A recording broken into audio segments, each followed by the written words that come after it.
حضرت عباس کے کردار کو آپ کربلا میں کیسے غور فرماتے ہیں؟ بسم اللہ الرحمن الرحیم.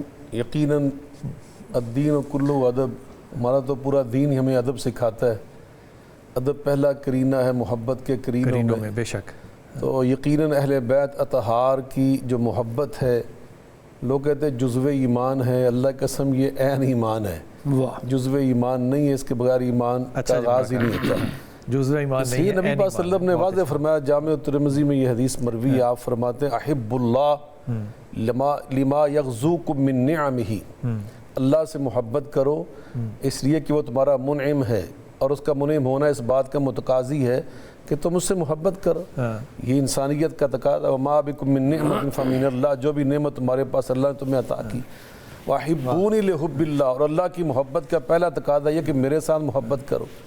وَأَحِبُّوا أَهْلَ بَيْتِي لِحُبِّي، اور میری محبت کا سب سے پہلا اور بڑا تقاضا یہ تو میرے اہل بیت سے محبت کرو. اہل بیت سے محبت یہ رسول اللہ کی محبت کا لازم ہے، اور اسی طرح اللہ کے رسول کی محبت یہ اللہ کی محبت کا لازمی تقاضا ہے. یہ تینوں محبتیں لازم ملزوم ہیں. یعنی کوئی بندہ یہ کہے مجھے شجر سے تو محبت ہے، اس کے ثمر سے محبت نہیں، مجھے یہ کہے مجھے چاند سے محبت ہے، اس کی چاندنی سے محبت نہیں ہے، مجھے آفتاب سے محبت ہے، اس کی کرنوں سے محبت نہیں ہے، مجھے رسول اللہ سے محبت ہے، اہل بیت سے محبت نہیں ہے. ہرگز یہ ہو نہیں سکتا. جو رسول اللہ سے محبت کرتا ہے وہ رسول اللہ کی اہل بیت سے. اور آپ نے بڑے واضح الفاظ میں فرمایا، من احب الحسن والحسین فقد احبنی ومن ابغضہما فقد ابغضنی.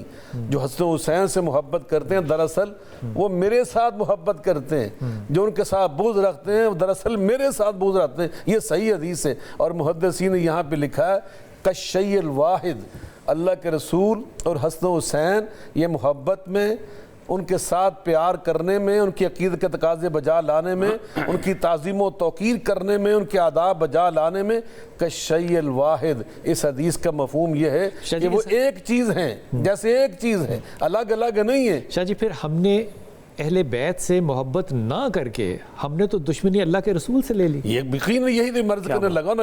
نے بڑے واضح یہ صحیح حدیث سننے لگا. آپ فرماتے ہیں قسم اٹھا کر والذی نفسی بیدہ لا یبغضنا اہل البیت احد الا ادخلہ اللہ النار. مجھے اس اللہ کی قسم ہے جس کے ہاتھ میں میری جان ہے، ہم سے اگر کوئی بغض رکھے، اور ہم سے کا معنی جو ہے نا رسول اللہ نے یہ بدل ہے عربی گرامر کے لحاظ سے. فرمایا ہم سے مراد کیا ہے؟ لا یبغضنا، ہم سے بغض جو رکھتا ہے اہل البیت، او ہم سے مراد یا مجھ سے مراد میرے اہل بیت ہیں.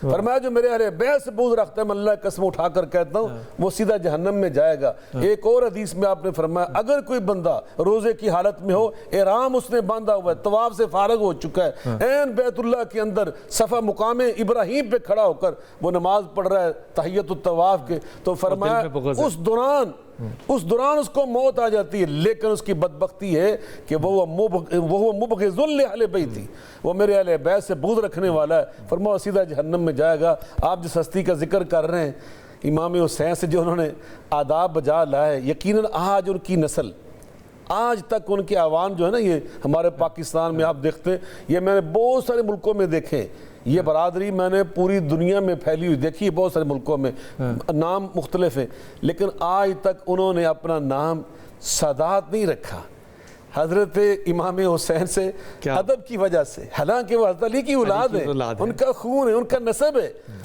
اللہ اکبر. لیکن اس کے باوجود کہ حضرت علی کی اولاد ہیں، یا تو جھوٹے لوگ وہ سادات بنتے ہیں، انہوں نے علی کی اولاد ہونے کے باوجود سیدہ فاطمہ کے احترام میں جو ان کی ماں نے انہیں ادب سکھایا، حسنین کریمین کا، اس خان مادہ کا، تو انہوں نے کبھی اب عوام کہتے ہیں یعنی مددگار، ہم تو حضرت حسین کے مددگار ہیں، برادران بھی اپنے آپ کو نہیں کہتے. تو یقیناً آج ہمیں یہ ادب سیکھنا ہوگا. آج ہمیں اہل بیت کے جو احترام کے تقاضے ہیں وہ سمجھنے ہوں گے، انہیں بجا لانا ہوگا. اس کے بغیر ایمان نہیں ہمارا. اسی موضوع پہ واپس آؤں گا کہ جو احترام ہے یہ ہم پہ واجب ہے، ہمیں کرنا ہے. لیکن یہ حدیث جو ہے نا، یہ غور فرمائیے کہ کتنی مستند حدیث ہے کہ نمازی کہاں کھڑا ہوگا؟